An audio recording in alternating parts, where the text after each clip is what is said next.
অসম জাতীয়তাবাদী যুৱ পৰিষদৰ দেৰগাঁও আঞ্চলিক শাখাৰ সম্পাদক নয়নমণি বৈশ্যৰ মহানুভৱতা।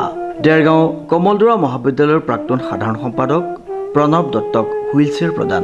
ডিকেডি কলেজৰ প্ৰাক্তন সাধাৰণ সম্পাদক এসময়ৰ শ্ৰেষ্ঠ তাৰ্কিক এসময়ৰ বিজেপি দলৰ সক্ৰিয় কৰ্মী দেৰগাঁও মৌজাদাৰ আলিৰ নিবাসী প্ৰণৱ দত্ত বৰ্তমান শয্যাগত বুলি ক'লেও ভুল নহ'ব। দুটি কন্যা সন্তানৰ পিতৃ প্ৰণৱ দত্ত এসময়ৰ স্বাস্থ্যৱান যুৱক বিগত 4 বছৰ ধৰি পক্ষাঘাত ৰোগত আক্ৰান্ত আৰু বৰ্তমান ঘৰতে আবদ্ধ হৈ আছে।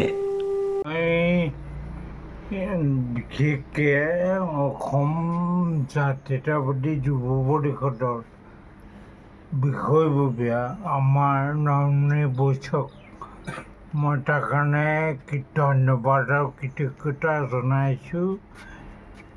আজিৰ তাৰিখত মোৰ এনেকৈ মোৰ আৰু মোৰ পৰিয়ালটোৰ খবৰ খাতি লৈ থকা মানুহ প্ৰত্যেককে মই ধন্যবাদ আৰু কৃতজ্ঞতা জনাইছোঁ। আপোনাৰ কেইবছৰ হ'ল এনেকুৱা হৈ থকা? 4 বছৰ। অলপ ভাল পাইছেনে আগতকৈ? অকণমান ভাল পাইছোঁ। ৰজাঘৰীয়া কিবা সহায় সহযোগ কৰিছেনে? তেওঁলোকে সহায় মানে কুমটা সমষ্টিৰ মাননীয় বিধায়ক মহোদয় মৃণাল শইকীয়া ডাঙৰীয়াক মই ব্যক্তিগতভাৱে যোগাযোগ কৰিছিলোঁ আৰু তেখেতে অনতি পলমে মোক সহায় কৰিছিল। সেইখিনি কথা মই কেতিয়াও পাহৰিব নোৱাৰোঁ। আৰু চৰকাৰী যিখিনি সুবিধা মই পাব লাগে কম পৰিমাণে হ'লেও মই পাইছোঁ, অস্বীকাৰ মই নকৰোঁ। তথাপি আৰু হ'লেহে কাম হ'ব নহয় জানো? হ'ব আৰু অলপ হ'লেহে মোৰ কাম হ'ব, মই খোজকাঢ়িব পাৰিম।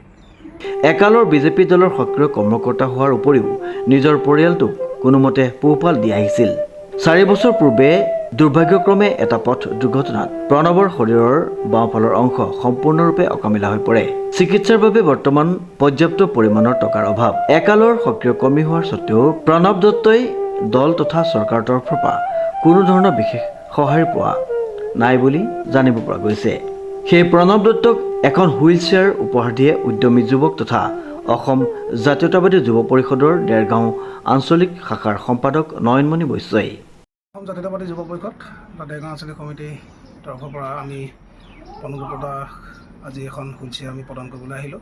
সেই হুইলচেয়াৰখন আমাৰ বন্ধু দেৰগাঁৱে, তেখেত ছুইজাৰলেণ্ডত থাকে আৰু তেখেতে আমাক এই হুইলচেয়াৰখন প্ৰদান কৰিলে। প্ৰথমে পইচা দিয়াৰ কথাই কৈছিলে, তাৰপিছত আমাক হুইলচেয়াৰখন নিজেই দিলে আৰু দিয়াৰ কাৰণে আমি আহি তেখেতক আমি ঘৰত আহি আজি প্ৰদান কৰিলোঁ। লগতে আৰু এখন হুইলচেয়াৰ আমি আনি থৈছোঁ। সেই হুইলচেয়াৰখনক সহায় কৰিছিলে আমাৰ বিশিষ্ট ব্যৱসায়ী তথা প্ৰদীপ খাটৰীয়া ডাঙৰীয়া, প্ৰদীপ সিং, ডক্টৰ গিয়াছুদ্দিন আহমেদ, ডক্টৰ বৰঠা বৰা, মদন বৰঠাকুৰ আৰু লগতে ঋতুৰাজ কলিতা বাখৰ বুলি কয় আমাৰ বন্ধু। আৰু যদি আমাৰ সত্যজিৎ হাজৰিকা, পবিত্ৰ কলিতাও আছিলে, আমাক সহযোগ কৰিছিলে। এই হুইলচেয়াৰখন আমি বৰ্তমান এতিয়া মোৰ ঘৰতে আছে। উপযুক্ত মানুহ যদি পোৱা যায় আমি সেইখনো আমি হুইলচেয়াৰখন এসপ্তাহ বা 10 দিনৰ ভিতৰত আমি দিম, প্ৰদান কৰিমগৈ। বিগত 95-96 সেই সময়ছোৱাত ডিকেডি কলেজৰ সাধাৰণ সম্পাদক আছিল তেখেত। আৰু সেই সময়ত মানে কলেজত আজিকালিতো নীতি নিয়মটো নাইকিয়াই হৈ গ'ল। কলেজত সেই সময়ত আমি যেতিয়া পঢ়ি থকা অৱস্থাত মানে প্ৰণৱ দত্ত যেতিয়া GS হৈ থাকোঁতে তেখেতক দেখাৰ লগে লগে মানে এটাই মানে গোটেই ষ্টুডেণ্টবোৰে ভয় কৰে আৰু লগতে আমাৰ শিক্ষাগুৰুসকলেও ভয় কৰিছিলে, বিশেষকৈ প্ৰিন্সিপাল ছাৰহঁতেও ভয় কৰিছিলে যে প্ৰণৱ দা আহিছে, হাই হুলস্থুল চিঞৰ বাখৰ নহ'ব, একদম মানে ধুনীয়াকৈ ডিচিপ্লিনত মানে কলেজখন ধুনীয়াকৈ চলি আছিলে সেইটো সময়ত। বৈশ্যৰ এই মহান কৰ্মই হাঁহি বিৰিঙাইছে প্ৰণৱৰ লগতে পৰিয়ালৰ সকলোকে। নয়নমণি বৈশ্যৰ লগতে কিছু পৰিমাণৰ খাদ্যবস্তু যোগান ধৰে উদ্যমী যুৱক প্ৰশান্ত শৰ্মাই। প্ৰণৱ দা মোতকৈ বহুত ডাঙৰ আৰু আজি নহয়, আজি 10 বছৰ আগৰ পৰা মোৰ লগত টাৰ্মছ এটা আছে। আগতে চিনি পাওঁ, কিন্তু মই ইয়াত নাছিলোঁ, কৰ্মসূত্ৰে মই শ্বিলঙত আছিলোঁ। আজি ইয়াত অহা মোৰ 6 বছৰ হৈছে। আৰু প্ৰণৱ দাৰ যিখিনি মেডিচাইন বা দৰৱ জাতি মোৰ পৰাই আনে, কেতিয়াবা পইচা নাথাকিলেও মই দিওঁ বা কেতিয়াবা মই আহি নিজেও দি যাওঁ। কেতিয়াবা ৰাতি প্ৰণৱ দাই মোলৈ ফোন কৰে যে তুমি শৰ্মা দৰৱকেইটা লৈ আহিবা। তেতিয়া মই লৈ আহোঁ। আজি খাদ্যবস্তু দিছেহি আপুনি? আজি আহি মই খাদ্যবস্তু দিছোঁ, আগতেও দিছোঁ। আগতে কেতিয়াবা বিহু পূজা এনেকুৱাত মাছ চাছ অকণমান সহায় কৰোঁ। প্ৰণৱ দা মোতকৈ ডাঙৰ হ'লেও কিন্তু বহুত আমাক সৰু হিচাপত মৰমো কৰে আগৰ। সেই হিচাপতে মই সহায় সহযোগ আগবঢ়াওঁ। কামনা কৰিলোঁ সোনকালে ভাল হওক, সেই আশীৰ্বাদ কৰিছোঁ।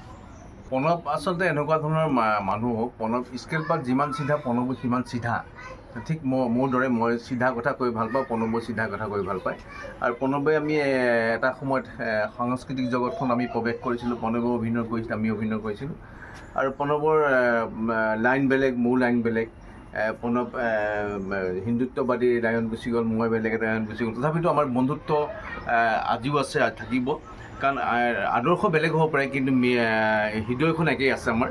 আৰু সেয়া প্ৰণৱক যিসকলে সহায় কৰিছে, যিসকলে প্ৰণৱৰ আহি মাত দিছে, তেখেতসকলক ধন্যবাদ দিছোঁ এটা কাৰণেই যে বিপদৰ সময়ত মানুহক আন একো দিব নোৱাৰিলেও এষাৰ মৰমৰ মাতষাৰ যিসকলে দিয়ে সেইজনে প্ৰকৃত ব্যক্তি বুলি মই ক'ব। প্ৰণৱে বহু সামাজিক কাম কৰিলে, কিন্তু বহু সামাজিক কাম যিমানখিনি মানুহে আজি প্ৰণৱক সহায় কৰিবলৈ, সিমানখিনি মানুহে প্ৰণৱক সহায় কৰা দেখা যায়। এইটো মানুহৰ চৰিত্ৰই। কিন্তু তথাপিতো তাৰ মাজতো ভাল মানুহ, তাৰ মাজতো জাতীয় যুৱ পৰিষদে আজি জাতীয় যুৱ পৰিষদ নয়নমণি বৈশ্যই বিখ্যাত নহ'লেও অখ্যাত কাম কৰিছে।